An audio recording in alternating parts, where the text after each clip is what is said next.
আমাদের মাসুদ ভাই জিন্দাবাদ। পান দিয়ে না চা খান না চা দিয়ে পান খান? আরে ভাই এটা তো চিন্তা করতেছি আমি মানে চা দিয়ে পান খান না পান দিয়ে চা খান বুঝলাম না। একসঙ্গেই তো খাই আপনি জানেন না খান দিদি মানে যে এইভাবে ও চুবিয়ে বাবরে ভাইয়া এই যে দেখেন শাবাশ। এই যে দিয়ে যে মুখে দিবেন এটা কোন দেশের তরিকা এটা ভাই?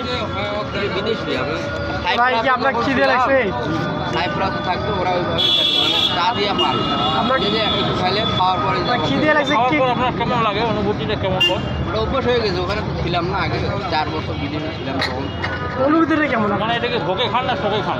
এটা অভ্যাস হয়ে গেছে সাইপ্রাসে শিখছি আর বাংলাদেশে যখন বাংলাদেশে তো খাই না এখন তো কি করবো এখন ধরেন যে তারপর ফিনল্যান্ডে যা কিছুদিন হ্যাঁ বাস। বাংলাদেশে তো ওইভাবে হয় না যে খাইলেই মানুষ মাইন্ড করে কোনটা অনেক আজকে অনেক কিছু পাইলাম বাস মানুষ চা দিয়ে কেক খায় আহা, আর এই লোক চা দিয়ে পান খায়। বাস ভালো করে ধরেন, ভালো করে পান দিয়ে চা খান।